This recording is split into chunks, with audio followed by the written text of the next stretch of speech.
Vamos a hablar con Noelia Abate, economista de Flaxo, que está con nosotros. ¿Cómo estás, Noelia? Hola, ¿qué tal? ¿Cómo estás? ¿Cómo está el panorama en cuanto a las acciones? Hoy se están recuperando un poco, pero el dólar está subiendo. ¿Qué está pasando con el número de la inflación? Si va a traer algún tipo de alivio o vamos a estar en torno a los 2 puntos y algo. Bueno, varias cuestiones que mencionaste ahí, entonces tenemos lo que está pasando con la bolsa, que Ujú. efectivamente hoy, por segunda ronda consecutiva, eh,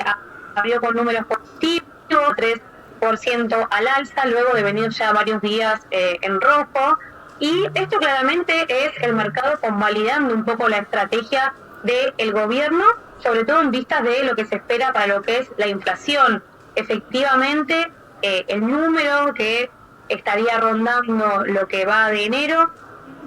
estas 5 sobre todo, podríamos pensar que esto también sea así, cuando miramos lo que está pasando con la tasa de política monetaria, que recientemente el gobierno anunciaba que iba a pasar del 32 al 29%, lo cual nos indica que en términos mensuales estaría rondando el 2,4%. Por lo tanto, podríamos esperar que oscile en torno a estos números. Ahora,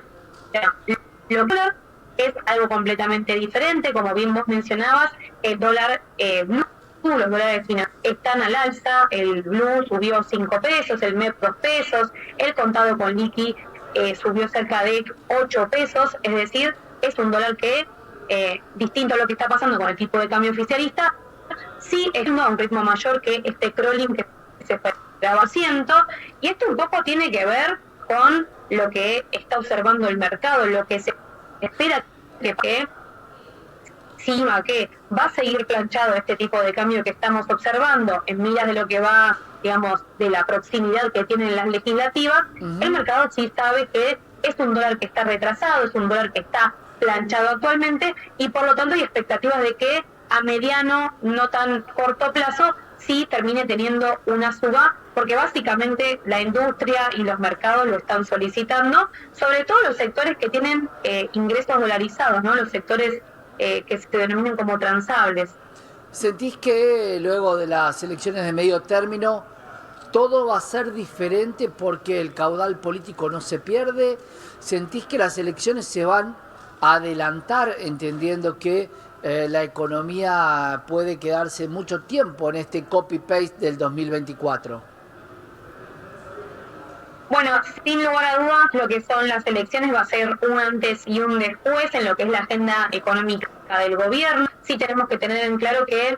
el gobierno sabe que el tipo de cambio está retrasado y que, por otra parte, quiere cumplir con su promesa de campaña electoral de liberar el cepo. Por lo tanto, necesita de estos fondos frescos que ya está negociando con el FMI para poder convalidar esta salida, es decir, con los dólares actuales que tenemos, no sería posible salir de este cepo cambiario muy ilesos, sobre todo porque esto tendría un traslado a precios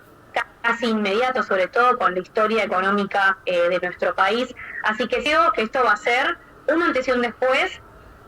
lo que son las vivas en nuestro país, obviamente no de la noche a la mañana, pero sí va a permitir y le va a dar aire al gobierno para ver, bueno, cómo puede revertir o modificar, corregir lo Claro. que sí está pasando a nivel cambiario, porque tiene una incidencia en el entramado productivo que es muy palpable, sobre todo cuando vemos que es mucho más fácil importar, porque justamente es más barato, cómo esto termina afectando al entramado productivo nacional, cómo esto termina afectando lo que son empleos, el consumo, los ingresos. Así que sin lugar a dudas, una acción correctiva el gobierno va a tener que tomar y sin lugar a dudas también va a estar atado a estas negociaciones que estamos escuchando y que el ministro de Economía ya confirmó que estarían por darse en este primer cuatrimestre con el FMI para poder tener estos fondos frescos, estos famosos 12.000 millones de dólares que el gobierno estima que va a tener que necesitar para poder empezar a desandar esta cuestión del cepo cambiario. Noelia, respecto a lo que tiene que ver con el Fondo Monetario y en una economía tan sensible, el informe que dio el fondo no fue tan bueno para el gobierno. ¿Por qué crees que se dio esa situación? Bueno, creo que lo que el fondo está viendo es la sostenibilidad del plan, del actual plan ¿no? Y si nos ponemos a pensar en cuán sostenible efectivamente es un plan que depende mucho de este ajuste en lo que es el gasto, que ha tenido un efecto bastante nocivo en lo que es la población. De hecho, también el FMI ha recalcado el costo social que ha tenido este plan en miras de poder mantener parámetros o ciertos valores que el gobierno quiere mostrar. Entonces, un poco estar observando la sostenibilidad de este plan atado a cuánto se puede bancar la población a nivel de ajuste y de contracción de lo que es el gasto, sobre todo viendo cómo impacta en lo que es el sector de jubilaciones, en los sectores más vulnerables con lo que son los planes. Entonces, por un lado, tenemos estas cuestiones y esto también cómo termina impactando en lo que es el consumo, la demanda de la población, porque eso va también a estar traccionando el nivel de productividad y de producción que tiene la industria nacional, que como decíamos antes, ya está bastante vapuleada por lo que es el tipo de cambio que favorece estas mayores importaciones y que también genera incentivos que las exportaciones sean menores, porque o por lo menos la liquidación de divisas, yo veo estímulos a patearlas hacia más adelante, a menos que sea el campo, que tienen este esquema de retenciones ahora un poco más favorable, pero que de nuevo tiene un tiempo limitado.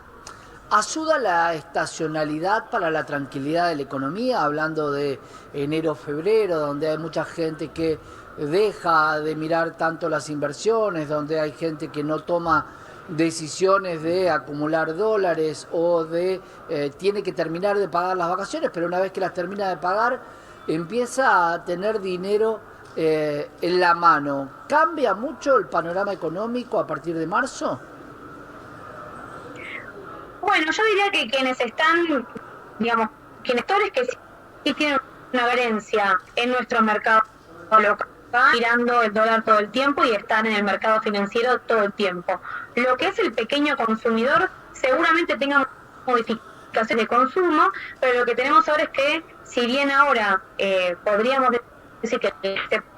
lo hizo o lo está haciendo y por lo tanto está postergando otro tipo de consumo, otro tipo de decisión financiera, sí podemos ver que muchas de estas personas hoy están viajando a uno de los destinos más populares de la cuestión que está pasando con el dólar, que es Brasil. Ahí